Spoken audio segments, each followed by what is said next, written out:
Banks spent decades trapping black families in a cycle of debt. Yet in the 1960s, thousands of black men paid for every car, home, and appliance with cash, shutting the door on creditors entirely. Their secret was a code passed down through generations, forged in the shadow of sharecropping and redlining. Why did this proud discipline flourish precisely where American banking wanted it gone, and what did it cost to keep? The roots of resistance run deeper than you think. Sharecropping defined the economic reality for countless black families after the Civil War. On paper, it offered a chance at independence, but in practice, it chained generations to land they could never own. Landowners set prices for seed and tools, kept the only ledgers, and charged interest so steep that a good harvest meant little. At the end of each season, families learned they owed more than they had earned. Debts piled up year after year with no escape. The law backed the landlords, and violence enforced the rules. For many, freedom meant trading one master for another. This time, the master was debt. Decades later, federal policy drew new boundaries. In the 1930s, the Home Owners Loan Corporation created maps that colored black neighborhoods in red, labeling them too risky for investment. Banks followed the lines. Mortgages, business loans, and even basic checking accounts were denied to anyone living inside the red zones. The GI Bill, celebrated for building the white middle class, offered little to black veterans. Only 2 out of more than 3,000 VA-backed home loans in Mississippi in 1947 went to black applicants. In cities across America, home ownership became a distant dream. By 1960, just 38% of black families owned their homes, compared to 64% of white families. The price of a loan, if one could be found, often came with higher rates, more fees, and the constant threat of repossession. These policies did more than block access to credit. They taught that borrowing from banks could mean losing everything. Wages could be garnished for a missed payment. A single late bill could bring public shame or eviction. Families learned to distrust official promises and to see debt as a danger, not a tool. The lesson passed from parent to child. When you owe, you are not free. Cash became the shield. Every dollar seed was a step away from the trap. In the shadow of these systems, a code of self-reliance grew, not out of myth, but out of necessity. The discipline to avoid debt was not just pride, it was protection against a world built to profit from black hardship. A father stands at the counter, bills stacked in his hand, eyes steady as the salesman counts every dollar. No loan paperwork, no interest rates, just the slow, deliberate handoff of hard-earned cash. In kitchens across the country, this scene played out for refrigerators, washing machines, even used cars, anything big enough to threaten the family's security if it came with a monthly bill.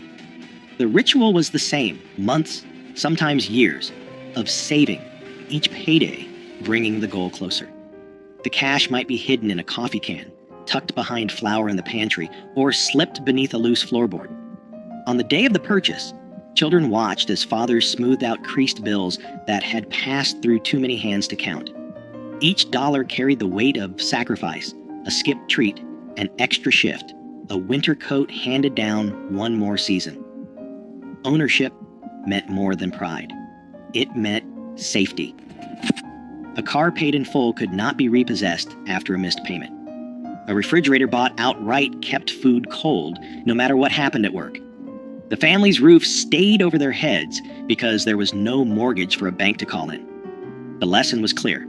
If you could not pay cash, you waited. Debt was not just a number. It was a risk, a lever someone else could pull to take away what you had built.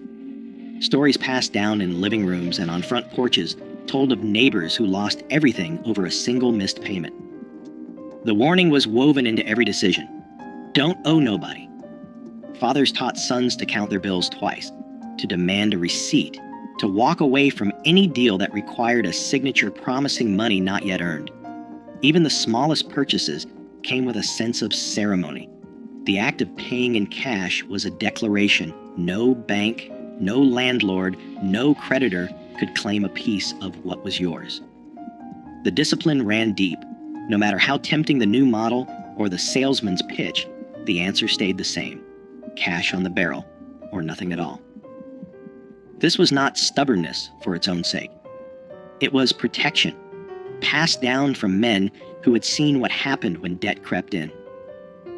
The pride in ownership was quiet, but fierce. Each paid-off possession was proof that freedom could be claimed, $1 at a time. Every household had its own system, but the kitchen drawer was sacred. Inside, envelopes lined up like soldiers, each one marked in careful handwriting: rent, groceries, light bill, church, a little for savings. On payday, mothers sat at the table with stacks of cash, counting out each dollar by hand. No calculators, no bank statements, just memory and discipline. The ritual never changed. She would break the bills, fold them once, and slip them into their envelopes. If the grocery envelope ran low, meals got simpler. If the rent envelope was full, a sigh of relief might escape, but never a celebration. Money for treats or new shoes waited until every envelope had what it needed. Children learned early not to touch those envelopes. The lesson was clear: each dollar had a job, and every job had to get done before anyone could think about extras. Sometimes a few bills got tucked away in a spot only she knew, behind a jar of beans, under the lining of her purse. Inside a book no one would open.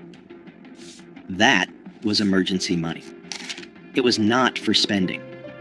It was for when the heater broke, or the landlord came around 2 days early, or a cousin needed bus fare home. Neighbors swapped stories about the best hiding spots, but the method was always the same. Never let money slip through your fingers. Never let a bill go unpaid. If an envelope emptied before the next payday, the answer was simple: you waited. No borrowing, no pleading with the store for credit. Credit was a trap, and mothers knew it. The empty envelope was a warning, not an invitation to spend what you did not have. This was more than thrift. It was a code. The envelopes kept the family safe, 1 week at a time. A new coat or a Sunday roast came only after the rent and lights were covered. The rules were strict, but they kept the wolves from the door. Children grew up watching, learning that every purchase was planned, every expense measured. The kitchen drawer, with its stack of envelopes, was the real bank, the only one that could be trusted. The layaway counter at the local department store was a familiar stop for families who refused to risk what little they had on credit. At Sears or JCPenney, a mother might place a winter coat or a child's bicycle behind the counter in August, leaving a few dollars each week until the final payment set it free. There was no interest, no paperwork, and no fear of a missed payment turning into a crisis. Clerks recognized regulars by name, sometimes calling out when a new shipment arrived or a sale was coming up. Each payment was recorded in a logbook, a quiet tally of patience and discipline. The item stayed locked away untouched until every dollar was paid. Then, and only then, did it belong to the family. Around the holidays, banks and savings clubs ran ads for Christmas clubs, inviting customers to deposit a little each week. By December, the bank handed back the total in cash, ready for gifts or a special meal. There was no temptation to borrow or run up a tab. The Christmas Club passbook, stamped with each deposit, became a small badge of pride. It was proof that waiting brought its own reward, that a holiday could be joyful without a single cent owed.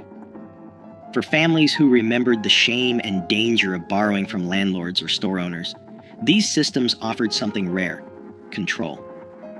Layaway and savings clubs worked because they fit the rhythm of working life, the steady grind of paydays, the slow build toward a goal. There was comfort in knowing that the new dress or the toy train would come home only when it was truly paid for. Children learned the lesson early. Good things were worth waiting for, and nothing was more satisfying than carrying home a package that belonged to you outright. Even as department stores began to push credit cards and instant approval, many families held on to these habits. The layaway counter stayed busy through the 1960s, a quiet rebellion against the lure of easy debt. In the end, Every purchase was a small victory, earned, not owed. In back rooms and kitchens across black neighborhoods, the susu was as steady as the ticking of a clock. 10 neighbors, each with a folded bill, gathered around a table. No paperwork, just trust. Every week, each person contributed the same amount, and one member took home the pot. The next week, it was someone else's turn. The cycle continued until every hand had received a share. If a payment was missed, word traveled fast. The consequences weren't legal, but personal. A lost place in the circle, a loss of respect. In cities like Detroit and New York, these rotating savings clubs, rooted in West African tradition, helped families buy appliances, cover hospital bills, or send a child to college, all without a bank's permission. Barter wove another safety net. A mechanic traded a brake job for a basket of tomatoes. A seamstress hemmed pants for a sack of potatoes. Skills moved through the neighborhood as quietly as cash, and every exchange kept money close. Repairs stretched the life of radios, shoes, and washing machines. Nothing was wasted. A broken toaster found its way to the neighbor with a soldering iron and a knack for coaxing life from tired wires. Oral histories recall how these trades built a web of support, sidestepping the need for credit and keeping families afloat. Churches anchored these networks. Sunday offerings funded more than sermons. They paid for groceries, rent, or a few dollars slipped into a father's hand after service. The help came quietly, with the understanding that one day the favor would be returned. Sermons warned that debt was a shackle, not just a number. The church's aid was both spiritual and practical, reinforcing the lesson that freedom meant living within your means. Insurance agents from North Carolina Mutual and Atlanta Life walked door to door collecting dimes and debit books. These small premiums bought peace of mind, a dignified funeral, a cushion for hard times. The agent knew every family by name. Miss a payment, and the agent returned, not with threats, but with concern. Accountability ran both ways. Each system, susu, barter, church, insurance, rested on a single rule: take care of your own. Pride in these arrangements ran deep, proof that even when banks shut their doors, black families could build wealth, protect each other, and remain free from debt. Credit offers began arriving in mailboxes, thick envelopes promising instant approval, and a line of credit with no questions asked. The language was slick: buy now, pay later, no money down, just sign and take it home. Department stores and national banks, locked out of black neighborhoods for decades, now saw a new market. They sent out applications by the thousands, sometimes addressed to resident or occupant, hoping to catch anyone willing to bite. The numbers looked tempting: a bank AmeriCard with a $500 limit, a Sears card for new appliances, a department store line for back-to-school clothes. But the fine print told a different story. Interest rates hovered at 18%, sometimes higher. Annual fees chipped away at any savings. Miss a payment, and penalties stacked up fast. Late fees, higher rates, even threats of wage garnishment. Newspaper ads and radio jingles painted credit as a ticket to the American dream. In reality, the terms were designed to keep balances growing. A $200 refrigerator bought on credit could cost $350 by the time it was paid off.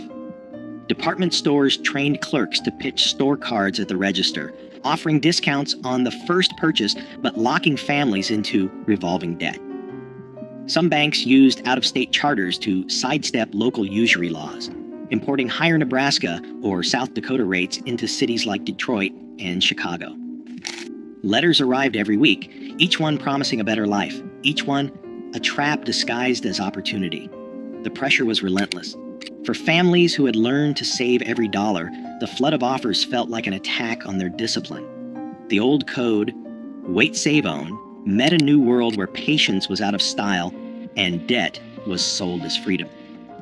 The first cracks appeared when neighbors started showing off new furniture or cars bought on credit, the price hidden behind a monthly bill. Banks called it progress. For many, it was the beginning of a new kind of risk. The old rules began to slip away in the late 1960s.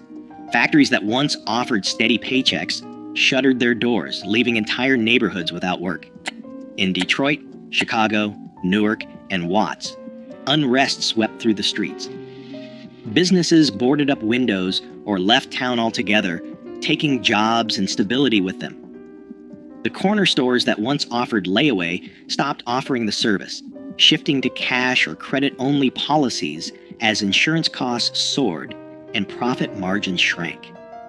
Families who had always relied on cash found their budget stretched thin by rising prices and shrinking incomes. Savings, hidden in coffee cans and envelopes, vanished quickly when paychecks stopped coming. The Susu circles, once tight and reliable, struggled as members lost jobs or moved away.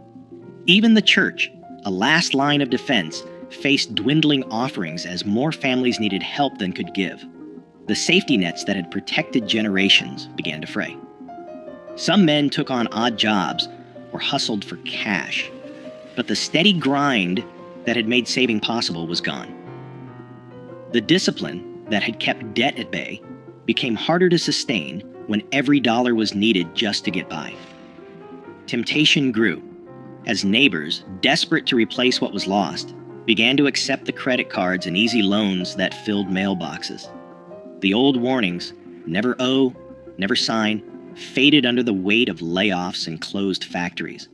What had once been a badge of pride, living debt-free, felt less like a choice and more like a memory. The habits of patience and self-restraint, passed down for decades, were tested by forces no envelope system could hold back. In the space left by lost jobs and broken trust, debt began to creep in, quiet at first, then all at once. Today, consumer debt in Black communities stands at record highs, while payday lenders crowd out old systems of mutual aid. The strategies once born of necessity now hold a blueprint for financial resilience, especially as predatory credit adapts with every decade.